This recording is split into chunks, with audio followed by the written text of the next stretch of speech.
Halo Sobat BMKG, bulan Februari masih dalam periode puncak musim hujan. Hujan dengan intensitas yang tinggi, durasi yang cukup lama, dan frekuensi yang lebih sering masih terjadi di sebagian wilayah Indonesia.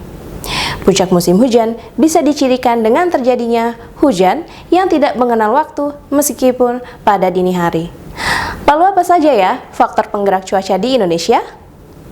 Dari pantauan dinamika atmosfer terkini menunjukkan anomali iklim global La Nina masih mempengaruhi kondisi cuaca di Indonesia. Kondisi tersebut dibarengi dengan aktifnya monsun Asia. Selain itu, adanya cross equatorial flow atau arus angin lintas ekuator dari timur laut, serta pusat tekanan rendah di Samudra Pasifik Timur Filipina dan di Australia bagian utara yang membentuk area pertemuan dan perlambatan kecepatan angin di wilayah selatan Khatulistiwa. Kondisi tersebut akan meningkatkan potensi pertumbuhan awan-awan hujan di wilayah Indonesia. Faktor ketidakstabilan atmosfer juga menjadi salah satu penggerak cuaca skala kecil yang mampu memicu potensi hujan yang disertai kilat atau petir dan angin kencang.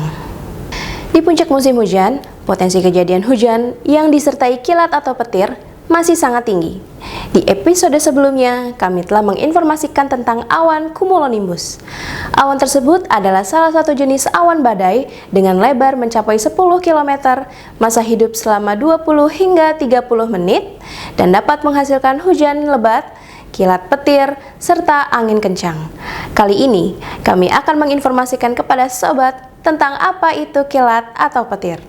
Sobat ingin tahu? Berikut informasi selengkapnya. Pada umumnya, ada medan listrik vertikal dalam atmosfer. Kilat atau petir adalah mekanisme lecutan listrik kuat yang menjadi salah satu bahaya utama dari keberadaan awan cumulonimbus. Di bagian atas cumulonimbus membentuk muatan positif yang besar dan bagian bawahnya membentuk muatan negatif yang hampir sama besarnya karena arus konveksi dan efek gravitasional. Pembentukan kilat atau petir ini memerlukan pemisahan muatan listrik di atmosfer yang terjadi di fase pencampuran super cold water dengan kristal es dalam awan cumulonimbus yang matang. Awan cumulonimbus yang tumbuh di wilayah tropis dengan puncak mencapai lapisan tropopause yang dingin dan tinggi sering menjadi sumber kilat atau petir. Kilat atau petir dapat terjadi di dalam awan, di antara awan, dari awan ke udara bersih, dan dari awan ke permukaan. Kilat atau petir lebih sering terjadi di darat, di mana ketika berinteraksi ke permukaan biasanya terjadi sangat cepat, sehingga sambaran balik dari permukaan di mana kolom udara dipanasi secara tiba-tiba dengan temperatur mencapai lebih dari 10.000 derajat Celcius akan menimbulkan gelombang bunyi sangat kuat yang kemudian sering kita sebut sebagai guruh. Perlu sobat ketahui bahwa petir atau kilat tidak hanya dihasilkan oleh awan cumulonimbus dan tidak semua awan cumulonimbus menghasilkan kilat atau petir. Hal ini bergantung pada jenis sel dan ketinggian awan pembentuknya. Selain itu, tidak semua kejadian kilat atau petir bersamaan dengan kejadian hujan. Selanjutnya, bagaimana cara menghindari bahaya kilat atau petir? Berikut beberapa tipsnya.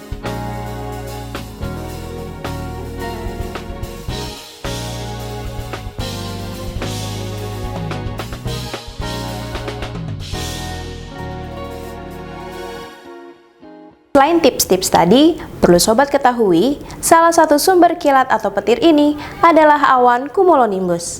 Awan ini dapat teramati dari citra satelit BMKG. Dengan mengetahui sumbernya, serta cara menghindarinya, kita dapat terhindar dari bahaya kilat atau petir yang dampaknya bahkan dapat mengancam nyawa manusia. Lalu sobat, bagaimana prospek cuaca sepekan ke depan? Berikut informasi selengkapnya.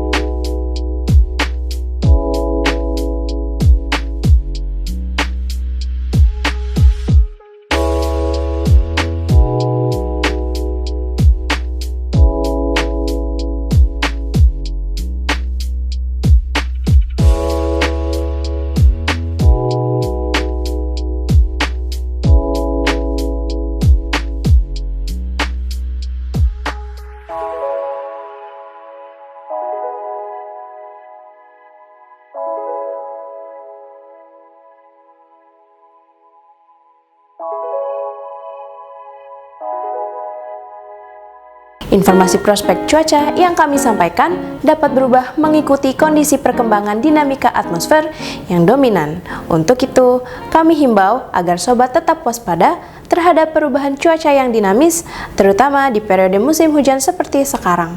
Dan untuk selalu memperbaharui informasi cuaca, iklim, dan gempa bumi melalui laman www.bmkg.go.id atau melalui kanal media sosial Info BMKG, sobat juga dapat mengunduh aplikasi Info BMKG melalui smartphone baik di App Store maupun Play Store. Terima kasih atas perhatian sobat semua.